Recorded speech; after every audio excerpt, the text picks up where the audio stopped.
everyone. Louise Gittleman with another Wellness Wednesday. I hope you're all well, you're healthy, you're staying safe.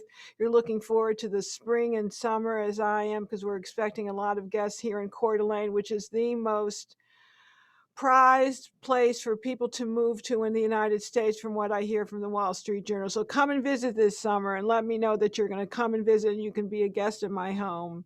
And I've said that to many of you, and many of you have taken me up on that. So you can come to my house. We'll look out onto the river. We'll sing, we'll dance, we'll celebrate life. And one of the reasons that I need to celebrate life is that I'm just about ready to launch Radical Longevity. So if you haven't grabbed your copy, go to radicallongevitybook.com. And when you finish getting the 3 downloads, you can go to radicallongevitybook.com and not just get the free downloads, but also take that receipt number and go to annlouise.com/BSO and get a bottle of broccoli seed oil. Broccoli seed oil is the new it oil for cosmetics. Very good for the skin, hair, and nails. Nature's natural hyaluronic acid.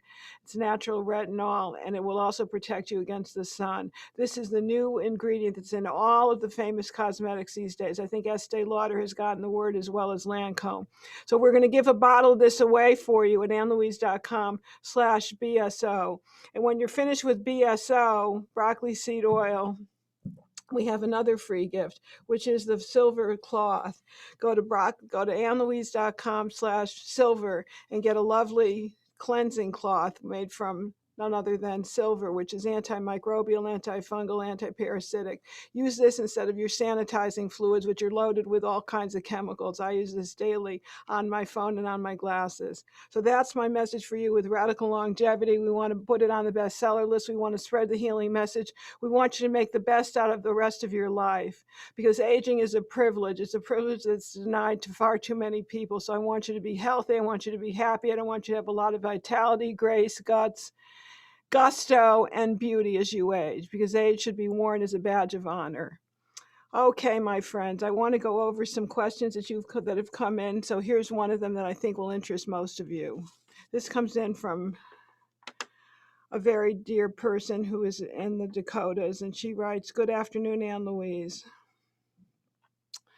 I have a follow-up question regarding the liposomal glutathione for stage 3 kidney disease as a result of gadolinium CAT scan dye. A lot of people that have the gadolinium CAT scan dye have problems with their kidneys." She graciously answered my question about a month ago. I ordered the liposomal glutathione and took the recommended dosage of 3/4 teaspoon in the AM on an empty stomach. It should be half a teaspoon twice a day, by the way. Day 5, my kidneys started yelping as I stopped for a few days. In the meantime, I was in a terrible car accident where I totaled my car. It put me into stage 4 kidney disease briefly, and I'm back to stage 3. What can she do to get rid of the real stress on her kidneys? Whenever there is an injury to any body part or any particular organ, you want to support the organ, not necessarily detoxify it right away, because the body's been under stress. It goes through a PTSD. So you're going to want to take some kidney support system, or a kidney tissue glandular. The one that I like is from Standard Processors, another one from Biotics, or an Ancestral Formulas. So you want to actually eat the organ, which has the DNA and the RNA that go right into your particular organ or targeted gland, and that will support it to regenerate itself. Your body knows perfectly what to do if you give it the support system it needs. Now, in addition to that, I had another question from a dear fan whose name is Rhonda. She wants to know how she can avert having to eat late at night. And the point being is that you've got to really support your blood sugar before you go to bed. I suffer from reactive hypoglycemia, and before I go to bed, I take some amino acids, or I take a scoop of whey protein without the fruit, and that gives me 20 grams of protein, which satisfies me throughout the night. So a tablespoon or a teaspoon, theoretically, it should be 1 to 2 tablespoons of our whey protein or our body protein before you go to bed, and maybe 4 to 6 ounces of water. That'll stabilize your blood sugar so you're not waking up in the middle of the night with all that cortisol dips, which is just a manifestation of low blood sugar or reactive hypoglycemia. So that's what you need to do, my dear Rhonda. Now, years ago, I was the director of nutrition at the Pritikin Longevity Center, and based on my religious training, I wrote something called the Pritikin Commandments for Healthy Eating. Take a look at this. It's now on my wall. I was the director of nutrition of the no-fat, low-fat, high-complex carbohydrate dietary model until I, quote, got religion and realized that this wasn't the healthiest way to eat. So I wrote a book called Beyond Pritikin in 1988 and was ostracized from the Pritikin Center forever. And I forgive them because they knew not what they did.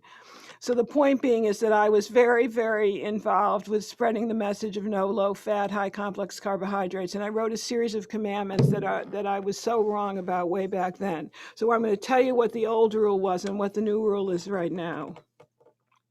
Rule number 1, thou shalt not eat cholesterol.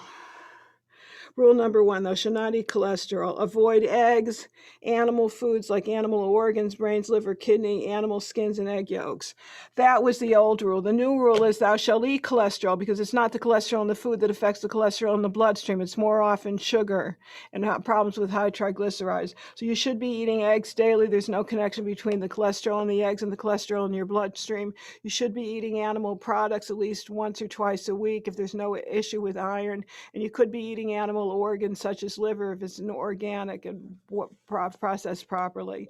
So that is definitely not appropriate. Having very low cholesterol puts you in a real position of being very depressed, and many people that have lower than 130 commit suicide. So thou shalt eat cholesterol-rich foods, not that thou shalt not eat cholesterol foods. That was the old rule. The new rule is thou shalt eat cholesterol to satisfaction. Old rule number 2, thou shalt not eat fats or oils. Boy, were we wrong. Thou shalt not eat fats or oils. Look what I wrote back in the early 80s. Avoid cooking oils, salad oils, shortening margarine. When we know about those oils, those are not healthy. Avoid olives, avocado nuts, and the like. Boy, was I wrong about that because I was listening to the dogma of the low-fat, no-fat, high-complex carbohydrate diet gurus. Avoid all dairy products, with the exception of non-fat milk products. Thou shalt eat fats and oils. Eat a lot of olives, eat a lot of olive oil. Best oil for cooking is macadamia nut oil. I love coconut oil. I love flaxseed oil. I love hemp seed oil for the skin. Hemp, hooray. Hemp seed hearts, flaxseed, ground up flax seeds. I also like chia seeds. So oils and seeds are very, very healthful. Make sure they're in the refrigerator. Do not use almond flour because it's loaded with rancid fats. It's a polyunsaturated fat. Instead, use chestnut flour. So that was absolutely incorrect, and now we know better. We know you should be eating fats and oils to satisfaction to stabilize your blood sugar and also as a precursor for hormones. So not all fats are created equal, and that's where you should be omitting the margarine, the hydrogenated vegetable oils, and the shortening.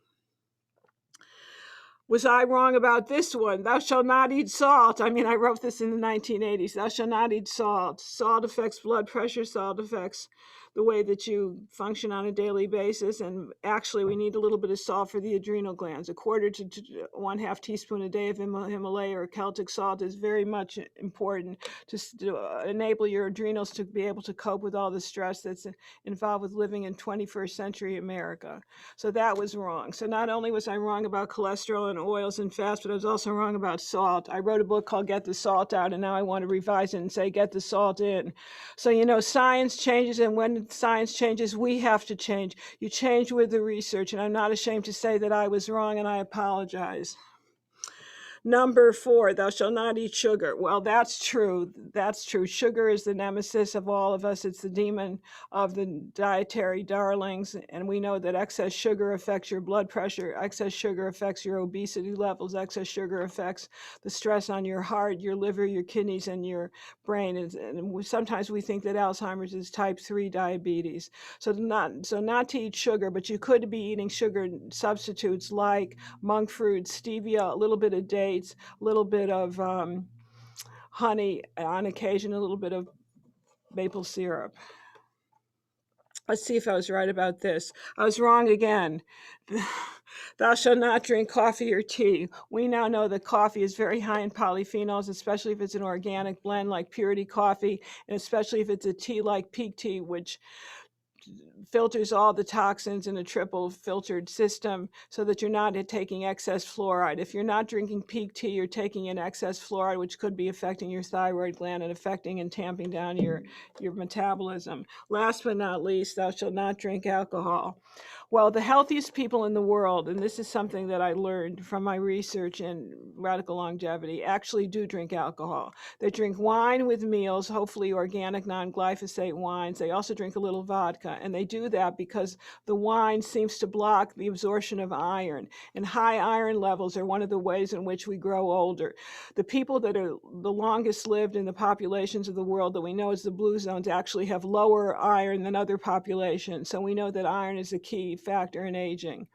So having said all this, I'm wishing you a wonderful week. I want you all to go now to get radicallongevity.book.com. Go to annlouise.com/BSO for your broccoli seed oil, my gift to you, and also get a little silver to clean up your act, as it were, which is annlouise.com/silver. And may you live till 120 in the best of health.